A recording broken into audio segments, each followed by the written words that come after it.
Well then, if it really was true that almost anyone could become a fighter pilot, I thought I'd get started and familiarise myself with the gear.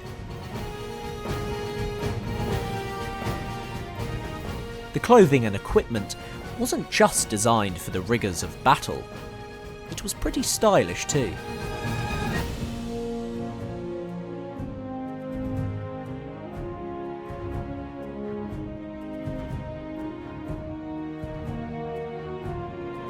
Hi Jamie. Hello, how you doing? Lovely to meet you. Good to see you. So you're part of the number 19 squadron? That's right, we're Spirit of Britain portraying 19 squadron pilots flying from Duxford in the summer and autumn of 1940. Of course, so these are one of the most famous squadrons from the Battle of Britain, aren't they? Indeed, indeed. And here we have some of the gear, don't we? So this right here, life jacket. Yep, nicknamed the Mae West 1932 pattern, life jacket, sure. Yeah, got the whistle as well to blow it up, I guess. We've got Irving flying jacket, another classic piece of flying clothing from the Second World War. Fantastic. B-type flying helmet, Mark II goggles, and the D-type oxygen mask. Oxygen mask, okay. 36 pattern flying boots, keep your feet warm. Fantastic. This screwed up here, that's called a prestige suit, popular in the pre-war period and in the early part of the Second World War. Quite common to see in the Battle of Britain. It's the same as what I'm wearing here, but in black. Just cotton, you know. We've got scarf. Scarf, okay. No pilot could be seen without his scarf. They're, again, pretty ubiquitous items. Why do they have to wear the scarves?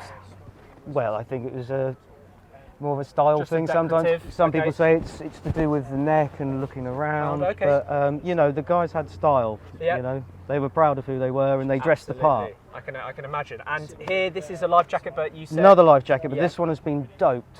Got it, okay. So if you see a Spitfire today, one of the Battle of Britain ones, the roundel on the side has a ring of yellow paint, which is dope. And the guys painted them, so they would have started like this, but you can't see that in the sea. So they painted them. Lots of pictures of 19 Squadron Stone painted, both front and also the rear.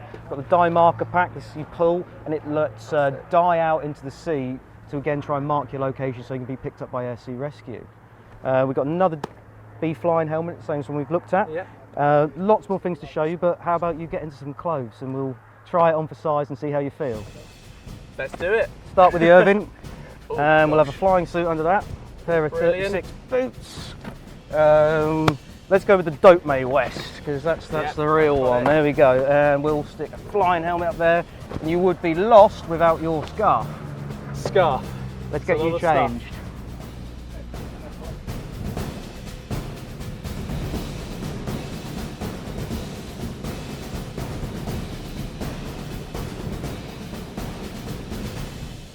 Pilot Officer Tomes, reporting for duty. Hi Jamie, how do I look? You're looking the part, you look ready for your first sortie. How do you feel about that? I feel confident, I feel very smart, very stylish, but I also feel very, very hot. I cannot believe they wore this much stuff. Well, that's nothing. If Pilot Officer Hills wants to step in, you would have this uniform underneath what you're wearing at the moment. This is made of a wool barathea. It's built for warmth. Clothing in this period in Great Britain was built to keep you warm. Now, you know, you've got the shirt, the detachable collar, the tie. The guys flew wearing the shirt and tie, the whole lot. You've got to remember, once you get to altitude, it gets colder. So they'd be wearing this outfit underneath the overalls, that's correct, which is about 3 layers down. Yep, you might have your woolen underwear on underneath. Then you've got your cotton poplin shirt and tie. Then the jacket. Then your flying suit, prestige suit. Irving jacket on top, Mae West, and we've got the parachute, which we haven't even got to yet, but that's some more weight and that's going to keep some more heat in because it's going to be a little bit restricting. Well, we'll get to that bit later. Let's start from the top. I'm actually going to push this back because I can't actually hear you guys that well. I'm guessing that was for a reason, wasn't it? You'd have some mic sound deadening in there because obviously when you're flying, a Spitfire is a loud piece of equipment. So that's in there to deaden the sound, so what you're getting is as much of the sound in your receivers as possible. And who would you be speaking to? You'd be speaking to your squadron leader? Or? You could be, depends. You'd be speaking to guys in your flight. You might be, depending on role, speaking to the ops room, just over here at Duxford, or possibly Uxbridge, or another one of the ops rooms, And right here, if I just actually take this off, We have the oxygen mask. Now, That's would you right. need this at every single altitude or just when you're really high? No, when you're low, you don't need oxygen. So, Okay. you know, you often see them taken off, they're not wearing the oxygen mask, but it will always be attached to this side, ready to be fitted, Got it. ready to use the microphone or the oxygen, which plugs in. Into that nozzle Here. there. Okay. You've also got the goggles here Yep, as that's well, right. haven't Mark you? II flying goggles. Very they're iconic. Very early pair. Yep, again, once you're, you know, possibly spotting the target that you're going to go for, that's the point where you're going to put the goggles on. Put the goggles on. Yeah. Okay. A lot of this is also to do with fire protection. The Irvine goggles, you've got to remember that sometimes there was fires. Yeah. A lot of the pilots were very, very scared of fires, to the point where they would wear Sigcot suits or Irvine suits, as much stuff as possible to protect themselves. So if you've got your goggles on your mask, you're protecting more of yourself. Got it. Okay, that makes sense. So I've just taken the life jacket off. Right, this is the iconic jacket, isn't it? It's the sort of... The Irvine suit jacket. Yep. It's almost the hallmark of the RAF pilot. Absolutely. Hugely popular throughout the war, worn by many air crews. Also popular post-war motorcyclists. Absolutely. Other yeah. adventuring types. And you can see why. You don't want to take it off, do you? No, I You want to go home in that jacket. I do, but it's also very hot. And you Yeah. said were there, you know, warmed versions of this? Yep, they had wired versions, Wired which had a versions. heating element inside, matching trousers, inserts for the boots, and also gloves, so you could plug Wow. into the aircraft, keep yourself warm that way. And underneath here, we've got the overalls. So this, you said, would be, you'd wear this, You Those- have that on over the top of your Black parafield overalls. wool uniform. This is called a prestige suit.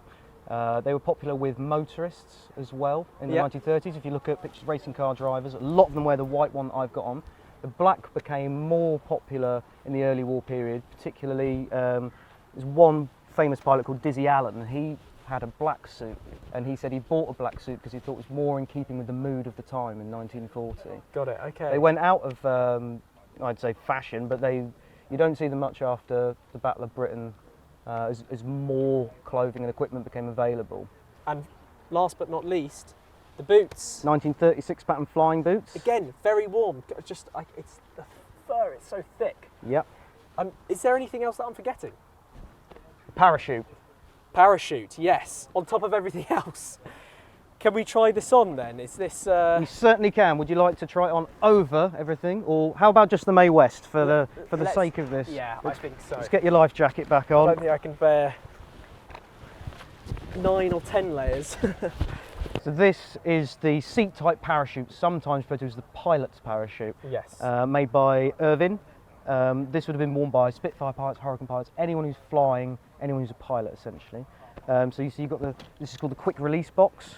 The idea is that you can hit this when you need to get out of your parachute. Maybe you're hanging up in a tree, maybe you're in the sea, but you Okay. need to get out quickly because that parachute could be doing, you know, something in the wind, something in the water. So dragging you down. So if you pull those two up, So as if I'm in a cockpit right that's now. right. That's what we're imagining. here. This is going to come over the top. You've got those two. Yeah, I've got those two. There we go, and you're in. So parts. if you want to stand up and feel the Okay. weight, Oh boy, I did not expect that at all. So it's almost like part of the seat. yep. isn't So it? the seat has a recess in it to can see allow here. for the seat pack to sit in. The seat's also adjustable in height, so you can move up and down depending on, you know, for takeoff you'll be at the top, so you've got the best view. 'Cause you've got Yep. to remember, you're sitting like this, looking at the sky, Right, because the back of absolutely. the aeroplane's on the ground, Yeah. and the front's like this, so you can wind the seat up, and then you're seeing a little bit more. And I'm just imagining having to eject essentially from this aircraft. You'd have to. What's the process? Slide the Top- canopy Slide back. the canopy back. Sutton harness would have to come off from over the top of this. That's the one holding you into the seat. Yep. Then you've got to try and pull yourself out, and you might be diving, turning. You could be under some G's. Yep.